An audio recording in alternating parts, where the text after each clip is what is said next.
The last searches are how to say you are beautiful in Spanish, how to say you're ugly in Spanish. It's like, nice. Nice. Those are your searches? No, those are my kids' searches. They come up on my computer because my kids have my Google account logged on their phone so I can see everything. So I'll see their, I'll see their helicopter parents. I got you. No, dude. I monitor it, but they have never done anything wrong on it. So good kids. So I take that back. Mason has roasted people pretty good. So.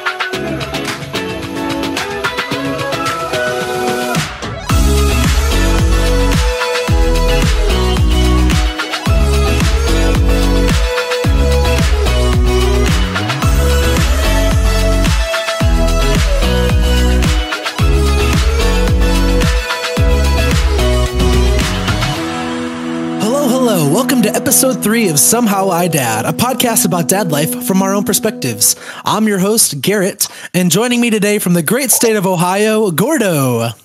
Hello. From Arkansas, Abe Phillips. We're back again. And lastly, hailing from Alabama, Tyler Giddens. What it do, flight crew? We'll edit that out.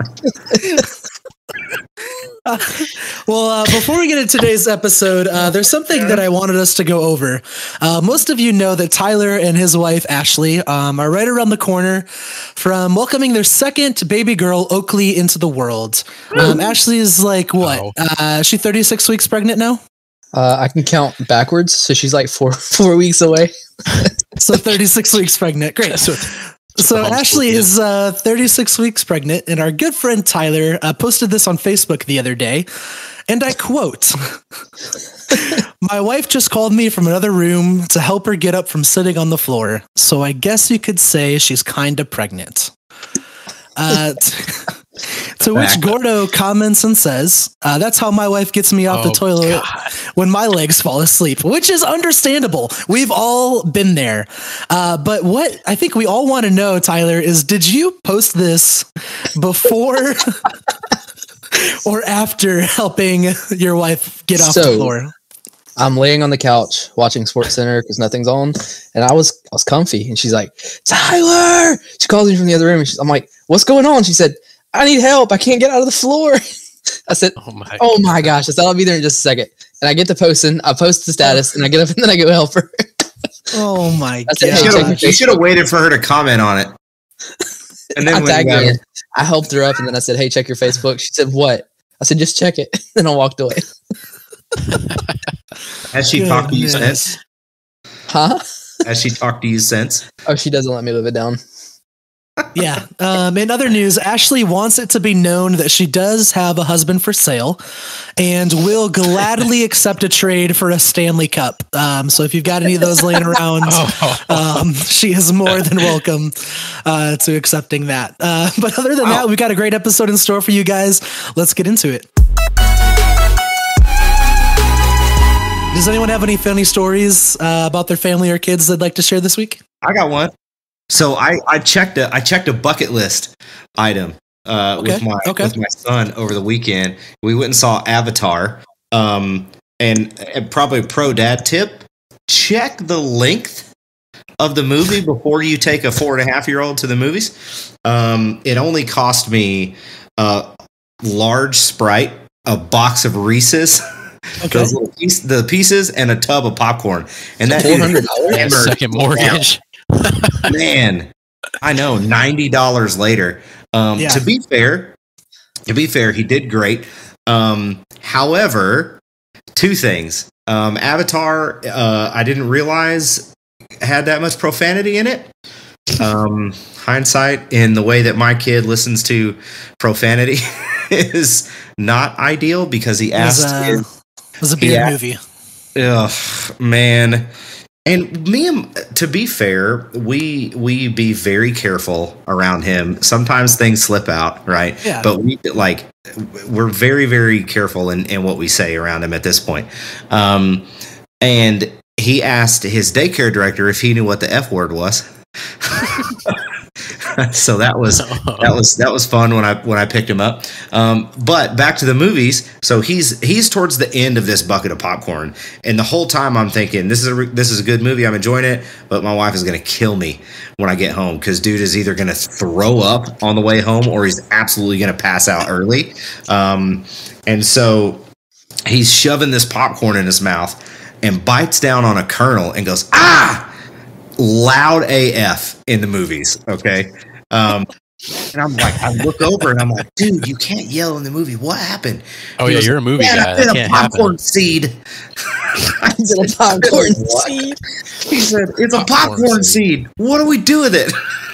I said, dude, just like throw it on the ground. He was like, can we plant it? And I'm like, grow a popcorn? If you want to. And he was like, is that how they grow popcorn? And I'm like, dude, we can't have this conversation right now. So the whole ride home, we were talking about where popcorn comes from, how it comes from corn and all that kind of stuff. And it's in the name. You should have got it. You're 4.5. Let's go. So that was quite the experience over the weekend for sure. So that's hilarious. Popcorn seeds. I'm never going to call it a kernel again. So I don't have a story about my kids. I do have a story about my dad that I did not share on Christmas. So one of the presents that I got my dad for Christmas was I bought him a hunting license. He's been hunting before a ton of times back in the day. Before he became a pastor, he had a little more time to do it.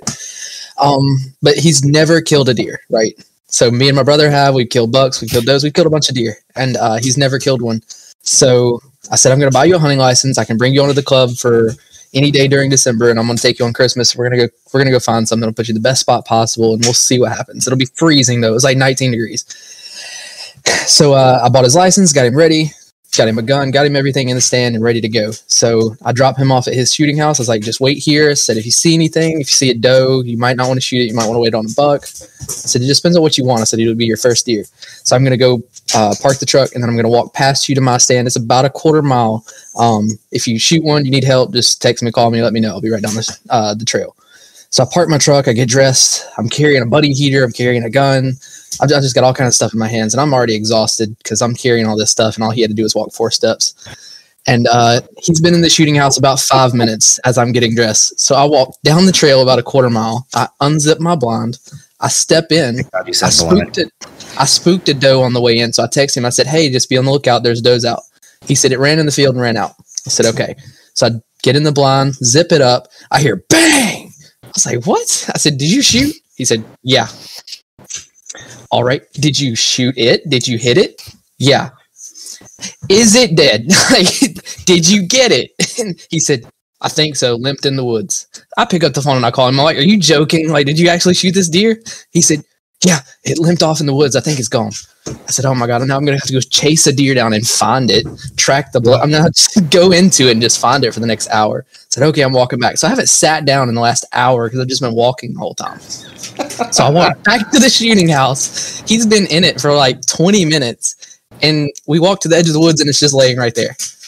Like he's been sitting in the shooting house for 20 minutes. He's never killed a deer before, and he did it in 20 minutes. I go and sit for 4 to 5 hours a day and don't see anything. This man goes one time for 20 minutes and kills a doe. I was so happy for him, but I was so pissed at the same time. Like it was crazy. Tony, we're all proud of you. That is a feat. So now every time I go, he's like, oh, it doesn't take me 4 hours. It only takes me 20 minutes. And he rubs it in every single time. Hey, when you're anointed, you're anointed, man. It is what it is. Right. It's still like from it. One of the highlights of our lives, though. It was great. But yeah, I do have one. Dom was probably, hang on, let me think about this. He was probably in about 2nd or 3rd grade.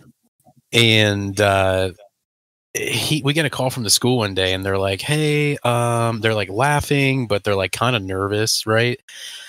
And they start telling us this story, and they're like, so Dominic has a ring, and we're like, okay. And they're like, well, he brought it from home. It's Marissa's. We're like, okay. And what? And he's like, well, he proposed to a girl at lunch and he's now married. So yeah, he was in 2nd grade and he stole one of Rissa's rings, literally got down on his knee and asked a little girl to marry him. during lunch with, I mean, tons of kids in there. Yeah. And yeah, dude. So he still hasn't lived that down. We roast him like at least once a month about that. But yeah, man. Yeah. Dude's a straight player. Just walks in and owns the place. He's like, yeah, you're gonna be my wife. Here you go. The middle of the lunchroom. Abe, you got a new dog. That's new. I did. Yeah. Tell us a little bit about that. Dude, we got a tiny golden doodle. All right. Named him Milo. My son wanted to name him Rocket. So that's nice. That's so much cooler than Milo. Rocket. So you guys settled on Milo? Is his name. It's funny, my son doesn't quite understand like the puppy nipping, biting phase. And so when he's asleep, my son will go and like kind of snuggle up close to him and he's like, man, I love having a puppy. This is so much fun. But the second that dude is on the ground and wanting to like jump on him and play, instant freak out and cry. Like, I don't want this thing around me. It bit me. Like, just, oh man. This morning he came in and said, Dad, is Milo up yet? I said, no, this was about 5:45 or so this morning. I said, no, he's not up yet. He's still asleep in the kennel. And he was like, okay, can you get him up after I leave? I don't want to mess with him this morning. I was like, dude, you wanted this thing. Yeah. But Cora, dude, him and Cora will just play and play and play and play. Milo grabbed her by the hair, like bent her hair and like yanked her down outside earlier tonight. That was quite funny. Wow. My daughter, she's okay. So she's good. She's fine. Yeah, she's fine. Good. She kind of turned around and looked at him like, I will murder you. My daughter's terrifying, dude. Wow. She is scary. She's all right. Yep. Yeah. I let my wife discipline her just because it scares the fire out of me. So. Well, I figured it was only for everyone to share a few dad jokes, since this is a dad podcast. If you at home listening have any you want to share, please feel free to reach out on Instagram or email. You guys have any dad jokes you want to share? How do you get a country girl's attention? Oh, God. Ask your dad? A tractor. Wow. Oh, my gosh. A tractor. Yeah, a tractor. Like a tractor. Or attract her. Yeah. Track her. Stalk her. Okay, great. All right. Yeah. You can't think that way. Did you guys know that people? Did you guys know that people eat more bananas than monkeys? I hope so. I mean, when was the last time you saw someone eat a monkey? Oh my God. Oh Lord. Oh boy. I'm more of like the super corny as things come along dad joke. I don't have any like legit here is a dad joke stuff. What did the German police officer say to his belly button? To his belly button? Yeah, to his belly button. You're under a vest. Oh my Lord. I hate you, dude. This is under a vest. Oh my God. 1 million views for this section right here. Here it goes. The other day, my wife told me to put ketchup on the shopping list, but now I can't read anything. So bad, dude. It's so bad. It's painful. That's honestly. Abe's gonna leave. A few months ago, I asked my wife what her birthday was. She said March 1st. So I marched around the room and asked again.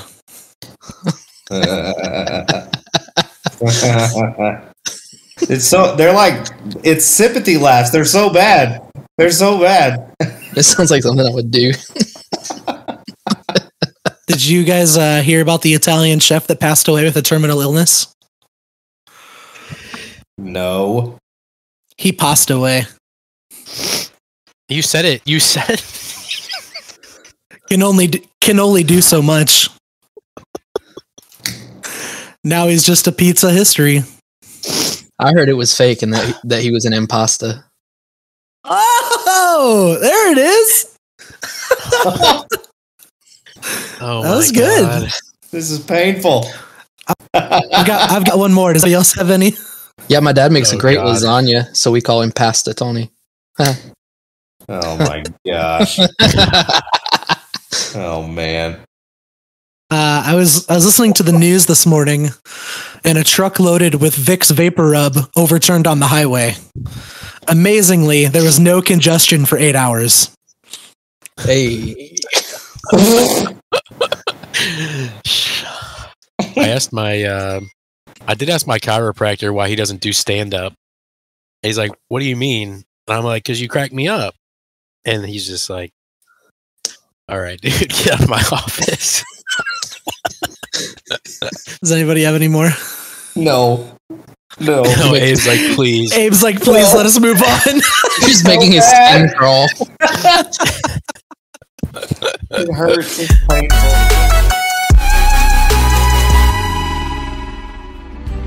This podcast is brought to you by one of our favorite sponsors for this week, Fishing with Floaters.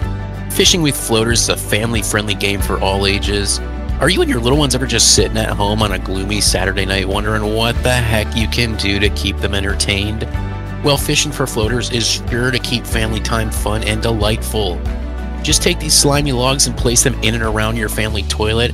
Just grab the rod and go to town. Can you hook a little floater before little Timmy? Have you already graduated from our standard rod? Well, try our new fly fishing rod for professional floater families today. What are you waiting for? Also works well with Target toilets. Click the Amazon link below and let's get floating.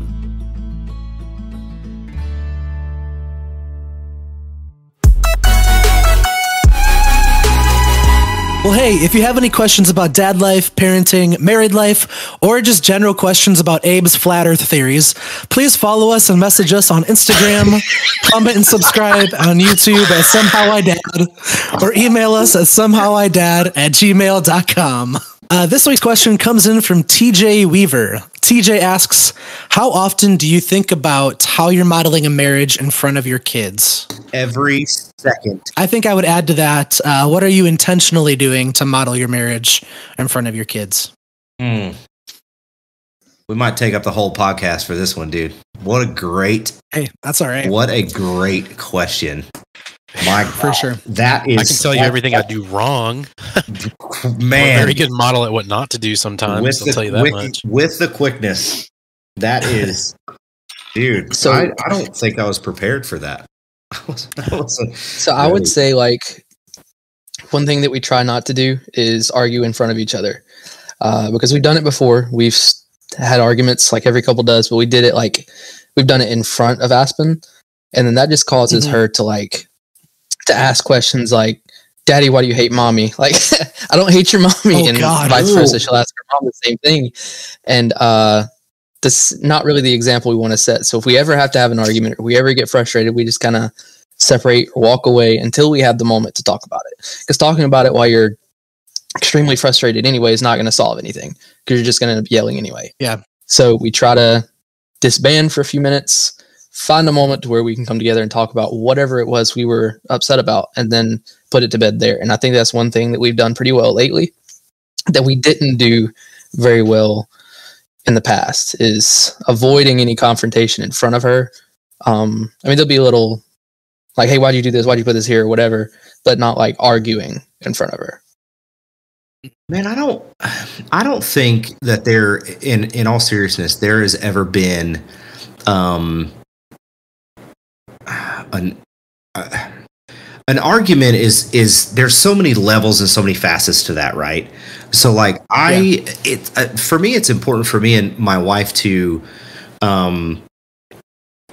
really we don't yell at each other. I can't think of a time that me and my wife have ever like been so angry that we have like had a shouting match, like a me versus you type of thing, right? We read a book, and you know, at some point I'll get through, if we ever get to a marriage, you know, episode, I'll explain me and my wife's testimony because I think it's pretty amazing. Anyways, we read a book, you know, a couple years down into our marriage called Love and Respect. We didn't finish it, but one of the key things that really just rocked me and my wife's world was how they talk about the crazy cycle, right? And we can get in, we can kind of dive down into that a little bit later. But I say all that to say that was something that in the book was very important, that you fought together if you were in an argument or a disagreement or whatever. And we try to focus on modeling conflict resolution really in front of our son, because he used to do the same thing, Tyler. We would I don't want to say our volume would get a little bit higher, a little bit louder, but it wasn't a shouting match, but it was really working through something actively as it came up, right? And once our son started to ask questions of Dad, why are you so loud? Mom, why are you so loud? Those questions of wait a minute, I understand that something is different now, so what's going on? And so we focus on making sure that he understands that, me and Mommy love each other to the ends of the earth. We would do anything for each other, but that doesn't mean that we're always going to agree. That doesn't mean that it's always going to be smooth sailing. That sometimes we get mad at each other, and being mad at Mommy or Mommy being mad at Daddy or whatever is not a bad thing. The bad thing is not talking, right? Not working through it. And so that's what we really try to model on, because me and my wife are both we got to fix it, right? Yeah. Us trying to separate is more difficult than really working through whatever it comes up. And so that's what's really important. What's really important for us is him seeing that conflict resolution kind of playing out, and the calmness of, the volume getting loud, and then us kind of starting to come down and come to resolution and realize, and we always make sure that we show affection after we get through whatever it is, whether it's a hug, it's a kiss, it's an I love you, whatever it is, that he knows, even though that happens, at the end of it, there's still love at the end, and that's what's holding all this stuff together. So we didn't get there on an easy path, but I think it's really hard to explain to her what's going on. She's really, really smart. She's not 3 yet, but she can still decipher whether we're in a good mood or a bad mood, regardless of our volume, because we might argue, but we're not very loud. We're like, hey, why'd you put this here? Why'd you do this? Why'd you say this? Whatever it is that we're talking about. And she'll be like, Daddy, stop yelling at Mommy. I was like, I haven't even raised my voice. And she'll be like, stop yelling at Mommy. I'm like, I'm not yelling. Because she's super, super sensitive. So if you yell at her, across the room, and you put any emotion into it, she just starts crying. You hurt my feelings. She's very perceptive of that stuff, feelings and emotion. She can sense it. So we have to be very careful in the way we say stuff, what we say. So we kind of have to disband until we can get away from her to talk about stuff, or she completely senses everything. It's crazy. Yeah. I've never met a 3-year-old that can do that. It's nuts. Yeah, that's good. I think we obviously we don't have our kid yet, so it's different, but our dog is kind of the same way. If we ever get raise our voice any more than a normal talking volume, and we don't do it that often, but sometimes when you're irritated, you just have a different tone, and our dog will notice that and just immediately start barking so loud and the highest pitch, because she just can sense that something's off. So I think that's helped us be intentional about the way that we just talk to each other and handle even just the little conflicts on the day-to-day basis. I've just had to learn that I can't talk to her that way because she's my wife and she deserves to not be talked to that way. But also I can't talk to her with any sort of frustration. Otherwise our dog is just going to lose her mind. So I think that's kind of helped us kind of have that on the forefront of our mind. But we also talk about how can we intentionally model a good marriage in front of our kids. How can we intentionally show our kids that we love each other and that we are there for each other without it being way over the top and make them uncomfortable, but how can we it's always, I feel like it's just on the forefront of our mind, because we just want to make sure that our kid has a great idea of what marriage is supposed to be like, and a healthy marriage. So yeah. It's kind of funny you say that, because it kind of leads right into my thing. It's I kind of learned the same thing through my animals. Like Loki, if he even senses that I'm frustrated, like before this podcast, I kind of got on the boys a little bit. I went in their room and it was just a disaster, and I was like, guys, like mom checks this every night at 7 p.m. It needs to be clean. Like, yeah. The whole point is I'm trying to teach them to be proactive and like instead of reactive. So I want them to get it done before their mom sees it. So anyways, I came downstairs and Loki was like, he like saw me and he like ran behind the couch, and he does that. He does that. And I wasn't like, I didn't stomp down the stairs. I didn't yell at the boys. I was just like, dudes, like he just sensed it in me. And so like he sensed that disappointment, and he can sense stuff like that. So I guess what I'm trying to say is that, Loki is that way, not because of how I disciplined the boys tonight or that disappointment that he felt tonight, but how I've modeled myself prior. He's only 2 years old, so this is like not far removed. How I've acted in anger towards like the family before, or like towards Loki, has caused him to like have this sense and mode that he goes into. So I've often wondered, like, okay, if it does it that much to a dog, what kind of effect could it have on our children? Yeah. So that's something that, is at the forefront. And I say all this with, I'm not the type, like, I'm not abusive or anything like that, but I struggle with anger. And one of the things that really brings that out is, not only drinking alcohol, but also driving. And driving is something that, we do often. Not at the same time. Not at the same time. Clarification. Point of clarification. Yeah. I do not stand up and walk along to us. Wow. Drinking and driving, yes. Yeah, that brings out the best in us. No. Man, we got 2 strikes on. One more strike and we are off Apple Podcast. Steve Jobs would be ashamed of us. No, I'm just saying that,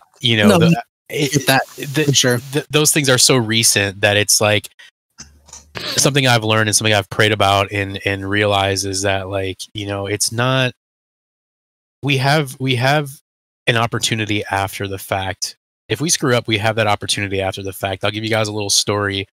We took the boys to a pump track, and it's in a pretty like bad part of Cleveland, right? And it's kind of industrial. And it was me and my brother and Dominic and Mason, and my brother's name is Zach, and it was his son Finn. And we told the boys, we were packing up the car. We said, hey, whatever you do, don't ride that way. All right. Don't ride behind that warehouse. I know you guys have done it during the day before and it's been fine, but please do not do it tonight. We're trying to get out of here. We're loading up the car before it gets dark. All of a sudden we hear tires screeching, and me and my brother go around the corner, and this guy is flooring it straight at my nephew. And my nephew goes flying off the side. The only reason that I think he didn't get hit was because there was a dumpster where the guy would have had to drive straight at him, but he was literally floored it at my nephew. What the heck? He didn't see me and my brother because we were around the corner, right? So my brother's reaction was to go up to the car. He was like, tried to stop the guy. The guy freaked out when he saw adults. He just thought it was like kids screwing around, right? I grabbed the guy like stopped in the street, and I grabbed this big, massive piece of like concrete. Like I was ready to just fight this guy and bust his skull in. I was so mad that he threatened the life of my nephew that I threw this massive piece of concrete like through the street. There was no other cars. It's like a dead end through the street. It just missed his car. And the point that I get to is that we were so shaken up. My brother and I were ready to get in the car and go chase this guy, find him, all this stuff. And we were saying this out loud. Like we were making a really bad example. And at the end of it, we're like, we were driving home, and I said, I know exactly what we got to do. We got to talk to the boys. And so we just basically brought up like that the vengeance is God's. Like, we can't retaliate with sinful behavior, and we got to use ourselves as examples. I'm like, what if we would have caught up to that guy? What if we would have, what if that would have hit that guy's car? Like, we can't retaliate in that way. And, it was such like an earth-shattering moment for my nephew. Like, his innocence was taken away from him at that point, in a sense, because he was like, I can't believe somebody would try to kill me.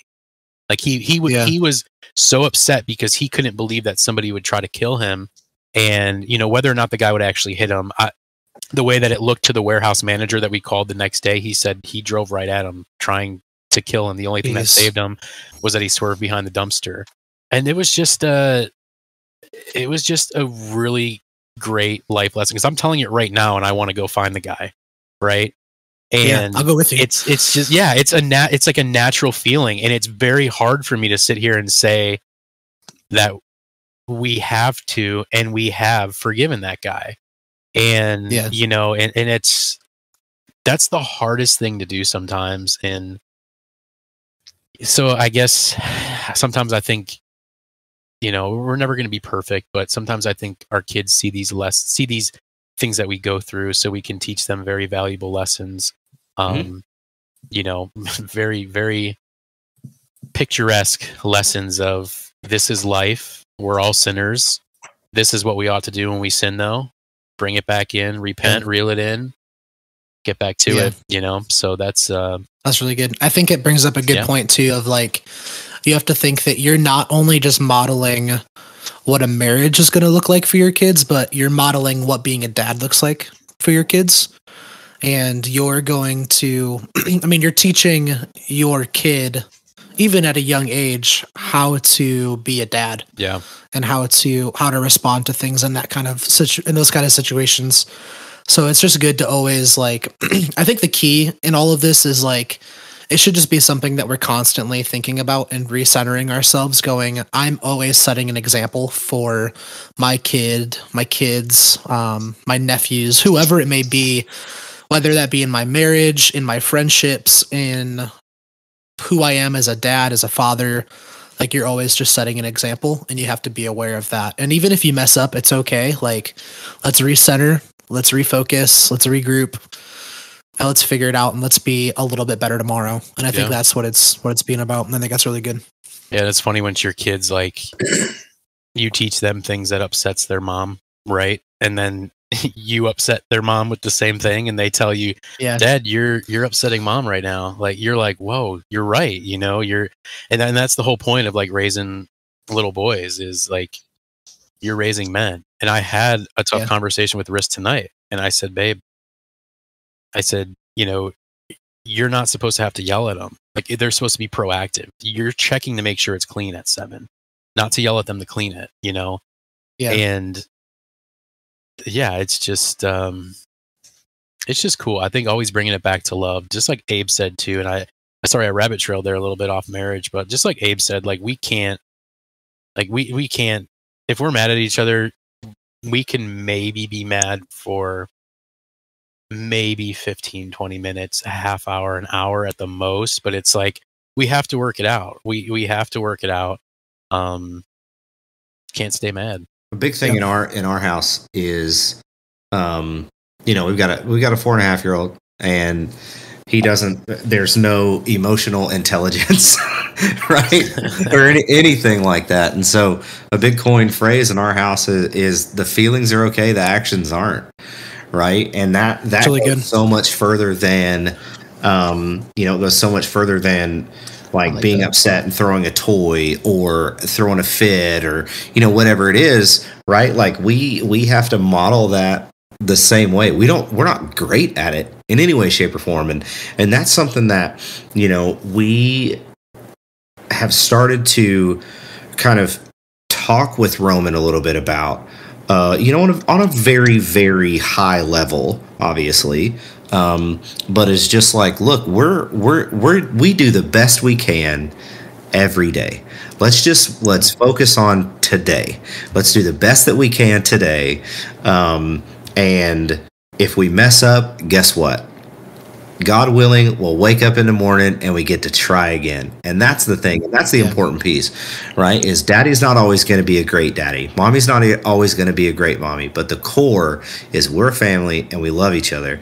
And that emotions, if you're sad, if you're upset, if you're happy, if you're silly, if you're angry, whatever it is, those are human nature. That's part of it. That's life.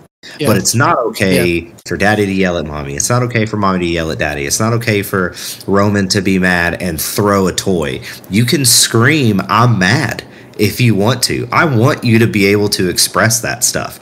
Right? Yeah. And so we've learned as we, if we get into, a heated argument or something along those lines, we really focus. It was so awkward at first, dude, of being like, I am very frustrated with you, and this is what because only if he hears the volume raise a little bit, I want him to understand that it's okay to voice how you feel towards things, right? Like, I'm not happy with you right now because X, Y, and Z, whatever it is. And the other day he was mad at me because I told him he wasn't going to have toaster strudel for dinner. You've got a really good dinner. I'd be mad about that as well. So yeah, I know, right? I said, you've got a really good dinner. And he's been on this thing of like, he'll eat like 2 bites of dinner and then say, may I be excused? And I'm like, yep, that's fine. But if you're hungry, this is what you're going to eat. And then I see him sneaking into the pantry and eating a freaking granola bar. Or he had like 4 big marshmallows in his mouth the other day, which are on the 4th shelf. So dude is Macaulay Culkin up this thing, grabbing these freaking marshmallows. And so it's just like, it's so frustrating. Sometimes I'll start a sentence and I don't even know where it's going to end up. Right? Like that was that story. But, I know, right? But man, it's just like it's really shortened our fights when we literally voice like, I'm mad at you because I've asked you 30 times to load the dishwasher in a very specific way. Because you got to put them in there the right way. They don't get clean. That's true. That's true. That cup's upside down, or don't put them in there. Dad talk. Yeah, because they'll fill with water. That's exactly it. You know how many times my mom has yelled at me over the way I've loaded the dishwasher? She just stopped asking me to do it. Bro, no, there's only one way to do it, and if you don't do it at all. Right. She said, they're not going to get clean. Please do not do it this way. Do not put the dishes here. Put them here. Like every single time. So she made my sister do it. I will scrub dishes clean before I put them in the dishwasher. Ain't no way. I'll rinse them off. I'm not scrubbing. I did not pay that money for a dishwasher to wash them myself. I might as well just wash the whole thing. I'll scrub them. But there's a particular way you got to do it, right? So like one of our big arguments all the time. Tyler, it frustrates me right now that you do that. I want to voice how I feel, that it frustrates me. I don't put it in the dishwasher with food on the plate. Like I rinse it off. I spray it off with a hose thing that with the hose? Is that what you do in Alabama? You just go out. I've got a kitchen sink that comes down. You go to the backyard and spray out the dishes with the hose. I have a farmhouse sink, so you pull it down and you press the button and it puts pressure on the plate. It rinses any extra stuff off and then you wash it. Like anything that's stained onto the plate or on the plate, like stuck. The dishes are almost eating clean again before I put them in the dishwasher. Absolutely not. That's OCD, bro. You might as well just put the soap on it, scrub it, and put it in the cabinet. Nah. This is a conversation for another day. No. This frustrates me so much. My grandmother did that. Like she would just about wash the dish right before you put it in. Like you just washed it. I'm glad that you know how to voice how you feel and not keep it inside. It's not easy, dude. Well, hey, I'd love to grab your guys' thoughts on this because I think it's something that all couples talk about before they have kids at some point. But everyone's parenting styles are shaped by how their parents parented them and how it affected them. What are some things that your parents allowed or didn't allow when you were a kid that you now, as a parent, allow or don't allow your kids to do? I'll start off real quick. I think something like super simple that my parents never allowed me to do as a kid was to get soda at restaurants. Like whenever we went out to eat, it was always water. And I brought this up to them the other day when I was having dinner with them and told them about the episode and what we thought we were going to talk about. And I was like, it drove me nuts as a kid that you guys never allowed me to have pop at restaurants. Like I wanted to have a Coke or I wanted to have whatever. And they were like, no, you can get water. Like it wasn't even an option. Like whenever the waitress would come around and ask what we wanted to drink, it was just automatically water. 4 water. We'll have 3 waters. That's great. Thank you. And I don't want my kids to have to grow up like having to feel that. Like if they want to get pop and they can get pop. Like I don't, if it's reasonable, you're shaking your head no. No way, dude. I'll tell you exactly why when you're done. Your parents are genius. If it's reasonable, like I don't know, like it was a luxury that I didn't have as a kid, and I want my kids. It's like I don't know, and I understand that. Like I feel like what you're probably about to say is that they are going to get all hyped up on Mountain Dew and come at you like a spider monkey. But I don't know. Maybe I'll probably think differently when I have kids, but I really want them to be able to at least have the option if they want it. I don't know. Dude, it is 100% pure that they did not want you to have all that sugar. Without question. We do the exact same thing. We do if it's lemonade, you're getting half water, half lemonade. Even on special occasions? Like a birthday dinner or something? I can't tell. Because at a birthday dinner I want to go to sleep. For sure. Now, okay, so I will say that I mentioned earlier when we went to the movies, I gave him a big old Sprite. Like that on occasion is like they'll get some pop. But their bedtime starts at 7. They're in bed by 7:30. If we give them pop, or we call it soda or whatever, it doesn't matter. If we give them sugar water at like 4:30 or past, we're seeing 8:30, 9 o'clock without question. And it is the most frustrating thing in the entire world. So we do the same thing. If we go out, we'll give them half lemonade, half, because they don't know, right? Yeah. We'll mention, or it's water. That's and that's it. So I get it. I'm the we don't do that at all. Like we just went to eat Milo's before we came home at 7 o'clock. You went to eat at Lowe's? Milo's. It's an Alabama restaurant. You wouldn't get it. Oh, we don't have those. Okay, continue. Sorry. Probably. All right. We gave her a Sprite and a grilled cheese before we left, and that was at 7 o'clock. We got home at 8, or that was at 6 o'clock, 6:20. We got home at 7:15. Laid down in the bed. She was asleep in 15 minutes. She had a whole Sprite. She went to potty before she went to bed. Went to bed, went to sleep. She drank Sprite, sweet tea, Coke, Dr. Pepper. Her favorite drink is sweet tea. Loves it. Fantastic. She drinks water. She drinks Propel water. Anything she wants. But we make sure she drinks water. She is her father's child. But she loves sweet tea, Dr. Pepper, Coke, Sprite. The whole thing. Not watered down. Just the whole thing. High C juice. It doesn't matter. Just whatever she wants in that moment, we'll give it to her. But we make sure she drinks like Propel or water or something later in the day. But at any point, she can drink it and go to sleep an hour later. Oh no! If my kid could do that, we'd probably still give him water. So. She doesn't get hyper off sugar. I don't either. Like I've never gotten hyper off sugar. Like it's caffeine, obviously, but like just sugar, no, never. I can drink a Red Bull and go to sleep right now. No way, I could bro. too, dude. Same here. Caffeine. If I drink coffee past 2, I'm up. That's how my dad is. My dad has to can't drink caffeine past 3 maybe. Otherwise he's up all night. Oh, for real. It's a real thing. And I've always been that way.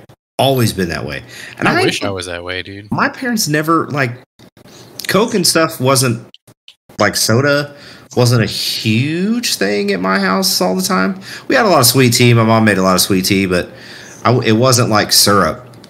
It was just on the cusp. But my dad thought seasoning was salt and pepper. So that was... Oh, boy. Yeah, I put garlic on a steak one time, and I still remember that conversation. If you cook it right, it only needs salt and pepper. Well, not exactly that. Anyway. Don't get me started. Oh my god, that's a whole episode idea. Put it in there. We'll do it. Oh man. Wow. But I would say, to the question, to be honest, I would say growing up, my parents, we grew up on 29 acres out in the country. We had a vineyard on one half, and the other half was motocross track. We had one in the front yard, one in the backyard, and that's really what we did growing up. But they let me just experience life, right? There wasn't really, my dad taught me gun safety at a really young age, and taught me what it meant to take an animal's life, but it was like a rabbit, squirrel. We didn't go like deer hunting or anything. My mom hates guns, but my dad was in Vietnam, and he's like, you're gonna have to learn it. Like, you have to learn how. So I shot a 12 gauge when I was like 7 and didn't want anything else to do with it because it knocked me over.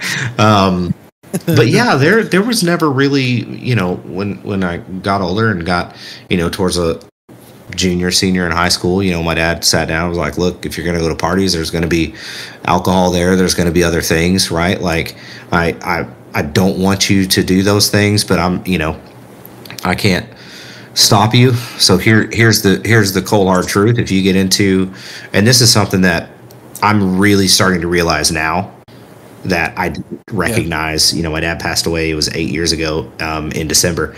I didn't realize at the time, but he was the most compassionate, loving, like, guiding. It was one of those, like, and I don't know if it was just so smart. It was like reverse psychology, where it was like, hey, I'm going to scold you. This is what's going to happen if you don't do this, like, yada, yada, yada. He was like, look, if you're going to do it, you're going to do it, right? And I want you to be safe about it. And if you ever drink too much, I don't care where you're at, I'm on the way. You call me, I'm on the way. I don't care if it's 2:00 in the morning and, you're just totally drunk or you're stoned or whatever. Call me.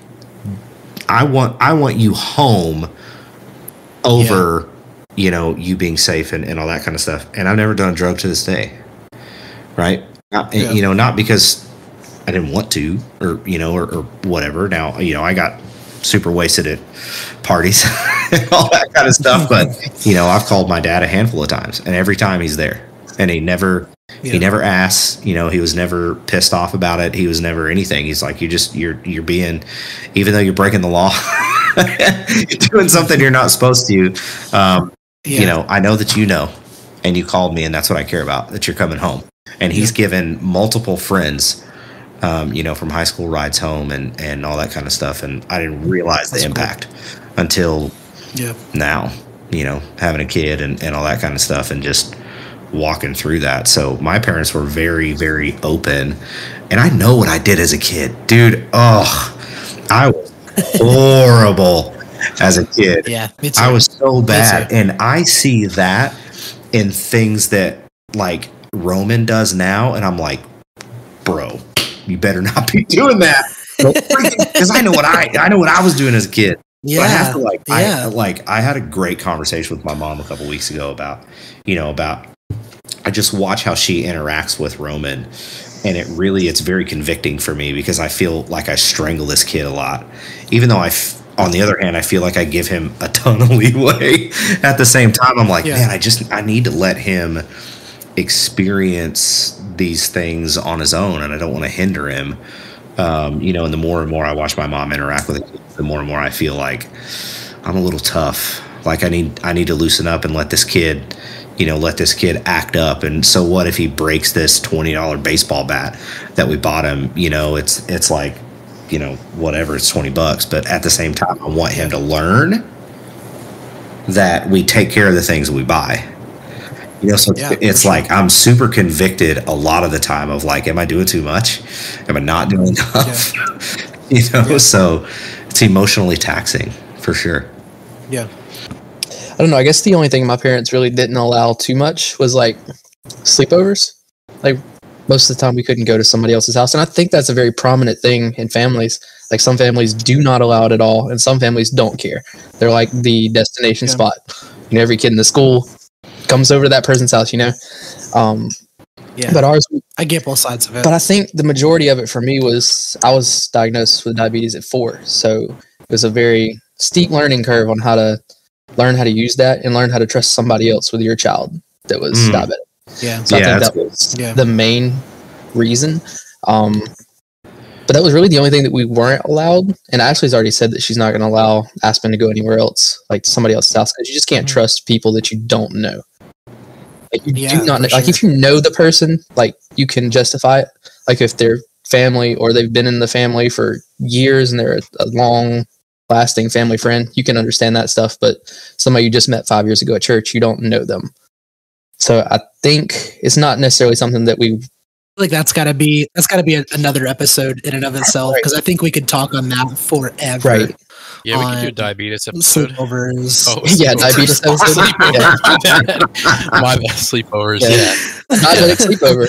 No, but yeah, I think that's a great topic that we could talk about, is like sleepovers in general, because I feel like it's one, you either feel one way or you feel a complete opposite way. I feel like it's really hard to find a middle ground in that, and I feel like that'd be a great discussion.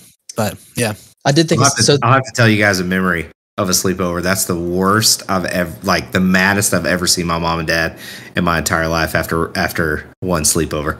I'll have to tell you about that. Yeah. All right. Yeah. The only thing I can think of that they didn't allow that didn't have anything to do with that was like we couldn't watch Harry Potter. So we grew up in a super Christian household, so we weren't allowed to watch witchcraft. So we weren't allowed to watch Harry Potter. I didn't see Harry Potter until I was like 20 years old. So yeah, I just watched it for the first time last year. I think it was awesome. I love it. I loved it. Yeah, I watched all 6 movies in like 2 days. They're long movies. So we did it all. Yeah. Me and my wife, girlfriend at the time, was we watched all 6 of them in like 2 days. I came over one day, we watched it. Came over the next day, we finished it. And I think that's something we'll let her watch, that we're not going to control too much, because there's a difference in something that's demonic and something that's entertainment, in my opinion. Yeah. And I didn't feel like that was demonic. I feel like it was just pure fiction. Dude, you're going to make me correct you on this podcast. Oh God. Boy. Here we go. Oh boy. All I'm going to say, no, I'm not even going to say it. Don't do it. I'm not even going to rabbit hole. I'm going to send you like a page. No, I'm just playing. I'm not going to correct you. It's not feeling towards it. I'm not going to correct you. You could text me, but a lot of stuff that's demonic is entertaining. There we go. That's what I wanted to drop. I didn't want a rabbit trail. That's it. I think it's funny because my parents raised me in a way, like I grew up in a Christian household, but it was like my parents were freshly Christian. Like they got saved when I was around 7, so it was like, and okay, they say they got saved around 7. My dad didn't really get saved till like a couple years ago, this last year. Yeah. So it was really like we had to kind of be the Christian household on the outside, but inside we really had, like, my mom was strict about how we portrayed ourselves, if that makes sense, but we also I don't know, it's weird. She was like strict, but she was like, she allowed certain things, like all video games, like anime, Pokemon, that type of stuff. Mm-hmm. She was a little bit like weird about Harry Potter, but not, she would like mention stuff, but what she always taught us was like, she'd be like, hey, this is what, like, you know, different theories and stuff we were taught in public school, you know, put 2 and 2 together. She'd be like, this is what they're going to tell you. Here's what I believe. Make your own choice from there. And so even though she was like so strict, I when I moved out and like when I started raising my boys, it was like I was the opposite. Like just anything went. I didn't, like Tyler said, like I was like, I don't even care if it's demonic. If it's entertaining, like I'll take anything, you know, just went the totally opposite way. And then now I've brought it back to where I'm not strict, but like even to like my boys, Mason texted me the other day, Dad, I got to ask you a question. I'm like, oh boy, here we go. Uh-oh. He goes, can I get an Oreo milkshake for breakfast tomorrow? I said, absolutely not, buddy. I said, what are you talking about? It's my daughter every day. Are you kidding me? and Tyler lets her. Yeah. So that's not for breakfast. We don't do sugar for breakfast. Well, anyways, that's Mason at 10 with how you're raising your daughter, Tyler. But Evie, like we were laughing, me and Rissa are like, she hasn't had anything besides milk and breast milk and water. Like that's it. So like we're on we've just went so far on the opposite spectrum of like, you know, we still watch movies. Like we'll definitely watch movies, but it's funny because we watch movies now and we're like, hey, you know, what is this like linking to? I don't know. It's weird. We're in like a different place than we were back then, I guess. So our kids are being raised in very opposite ends of the spectrum. Do you find that the boys notice that? I think that they do a little bit. But I don't think it bothers them because the same the structure is the same. Like we've just learned things like, hey, maybe we're not going to let them, you know, have that much sugar or just have free reign of the food, you know? So like they see it a little bit, but not really. I mean, we've shared stuff with them, you know, we've shared stuff with them that we've done differently with how we've raised them and how we're raising Evie.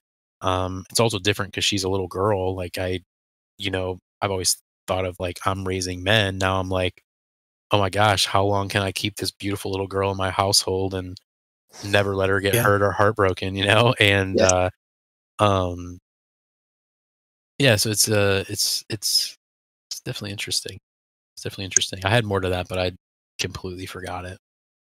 So we always had to ask before we could eat like snacks. Like there were certain things we could eat like just freely, like crackers, whatever, like stuff like that you can eat. But like if we wanted like a little Debbie or we wanted something with sugar in it, we always had to, hey, can I have this snack before we ate it? Because my mom, we would eat the whole box like in a day. So she had to kind of rein that back and be like, yeah, still. Yeah. So I'm diabetic. with the Dr. Pepper and the milkshake. Look, it's not that crazy, okay? We give her the Dr. Pepper with her food. She asked so like this morning, there's still a piece of cake left from the baby shower. And she came in the room and said, Daddy, can I have this cake for breakfast? And she's so sweet when she asks. And you say, no, we're not eating cake for breakfast for the 4th day in a row. I just want, and she just like starts bawling. Like, you were fine 3 seconds ago till I told you no. And then I'm like, we're not doing this. And I just walk out of the room and then she's fine. But she asks every morning for a piece of cake, a Reese cup, anything sweet. She wants it as soon as she wakes up. Like she'll just jump in the bed. Can I have a piece of chocolate? No, you can't have a piece of chocolate. It's 9 a.m. Like, what's wrong with you? So, yeah. But you gave me Sprite at midnight. But that's how I am. That's how. Yeah. I was just gonna say another thing that I feel like my parents didn't do as I was a kid, or even as I got into high school and got a job, was they never, at least to my knowledge, I don't remember them sitting down and talking with me about how to handle money. And it was really hard to figure out how to handle that. And it's one of the biggest contention points early on in our marriage. And even still today is that I have a really hard time with money. So I really want to raise my kids knowing how to handle money. I really think that a big thing that I want to drive home with them is how to teach them how to not live on 100% of their income. You know, when you get a paycheck, you don't get that whole 100% of the paycheck. You know, you've got to set aside, first and foremost, in our house, we're going to tithe. And so you're going to set aside 10% of that paycheck and we're going to give it back to the church because that's where our priorities are. And then secondly, we're going to save some money.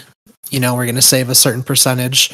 And then we're also going to set aside some money to give to other people. You know, if we want to buy other people lunch or if we want to buy people gifts or whatever. And just teach them that. And I don't know how long they'll stick with that, you know, once that's not under our jurisdiction. But my prayer and my hope is that they will, you know, have some sort of knowledge on how to save money, how to give money, and not try to spend every single cent that comes in. Because man, I had a job in high school pretty much all the way through, and I could not tell you what I did with that money besides eating out and the $5 of gas that I would put in at a time because I, for some reason, couldn't fill up my whole gas tank. Like, I don't really know what I did with that money. Like, it's gone, and I don't know what I did with it, and I would hate for that to be how my kids handle money, you know? Right. I feel like that was me in a sense. So they taught me some things. So when I was in high school and had a job, or while I was at home and had a job, up till I was like 20 or so, they made me save half my check until I got my first car. So they didn't buy me my first car. They didn't give me anything. Like, I had to pay for my first cell phone. I had to buy my first cell phone, all of that. I think they bought my first cell phone, but I had to pay the bill, is the way it worked. So I had to work to pay for that, and I had to save half my check to save for my first car.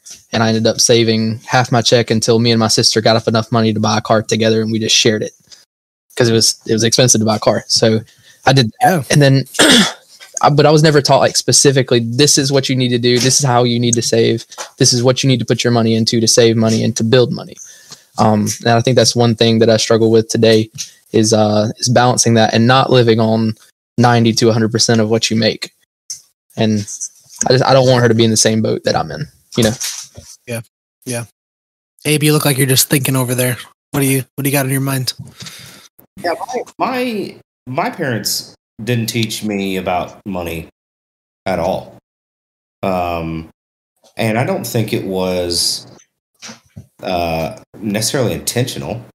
Really, like, my dad had a couple conversations, really, but it was never the this is how you budget or this is what's going to happen. It was get your ass out of the house and get a job. Was pretty much was kind of how it went. And I started making money, and my first job was at Sam's Club. I was making pizzas in the cafe, and then I remember a few weeks went by, and I had a couple paychecks and all that kind of stuff, and then I smarted off to my dad one time about something, and he was like, "Yeah, okay, it's time," and he took me down to AT&T and paid $1,000 deposit to put my cell phone in my name. Next month got shut off. So I learned, I learned the hard way, and now it's to the point where we're looking at, we're working on building generational wealth, right? And so working through that piece of, here's some financial goals that we want. We want to have enough money to send the kids to college, or a vocational school, or learning after high school, right? Something, because I'm not going to force them to college or anything like that. My parents didn't do that for me, right? They just said, hey, if you're going to join the workforce, if you're not going to go to college, you're going to have to bust your ass, because inherently businesses are going to accept people with a degree, not because of the learnings that they have, but it's the commitment, right? To say that I'm going to do a 4-year or 6-year or whatever, and I'm going to get my degree or my doctorate or my master's or whatever it is, unless you're going in a very specific profession, but whatever. I'm not going to force my kids to go to college, but I am going to really push them of some type of extended learning after high school. So we're focusing on, having enough money to where we're not financially strained when they're out of high school, so we're putting money aside for that. We've got some pretty serious financial goals that we want to hit, and we're learning all of this stuff by ourselves, and so the idea is that we know it enough and have lived it enough that by the time they start making money, we can coach them and walk them through, here's where we started, here was our struggle and our journey until we realized X, and here's what we want to teach you. We can't force you to do this, but here's what you're going to go through if you don't, and that type of thing. So it's really just my parents didn't do that, at no fault of them. I don't blame them in any way, shape, or form for that, So it's tough. It's tough. It's something that definitely keeps me up at night, because I look at the amount that we want and I scratch my head going, we're not on pace to hit this anytime soon. So now it's like, how do I, we're working and figuring out where and what type of investments we want to start with, and how our money can make money for us, to where, in 10, 15 years, we're completely financially free. Really all we have is this new house and a truck payment, right? Everything else is just bills for the house. We're not in super credit card debt or anything like that, so we're paying as much as we can on this house to get it paid down. And so, but it's a mental struggle all the time. Every episode, we want to end with a question for you, our audience. You can respond at Instagram at SomehowIDad, comment and subscribe on YouTube at SomehowIDad, or email us at SomehowIDad@gmail.com. Last episode, we asked, what are some of your New Year's resolutions, goals, and habits that you want to instill this year? Let's hear what you had to say. Ryan in Indiana said, I think my main resolution as far as parenting goes is to be more consistent. I tend to let my current mood determine what I find to be acceptable behavior from my kids at any given time. And that has to be confusing for them. I need to get more patience. I do think I get more patience every year, but my kids proportionately get more insane. Fact. Right. Ryan, I just want to say thank you so much for being open and honest with us about that answer. It's such a great goal to work towards. I think we all can say that letting our mood affect our parenting is probably one of the hardest things to work on. I think we're all working towards that goal as well. This week's episode, we want to know, what are some of your favorite dad jokes? And we look forward to hearing your answers on the next episode. Please write into the show by messaging us on Instagram at SomehowIDad, or email us at SomehowIDad@gmail.com. Also, if you have any questions about dad life, parenting, or marriage questions, please reach out to us on Instagram or email as well. Thank you all so much for listening, and please give us a 5-star review on whatever platform you're listening on. Until next time, I'm Gordo. I'm Flat Earth Abe. I'm Wendigo Tyler. And I'm Garrett. Remember, the being good enough isn't the goal. Being the best version of you is. I hate which you includes guys. being a parent. I hate you guys. Love you. Bye.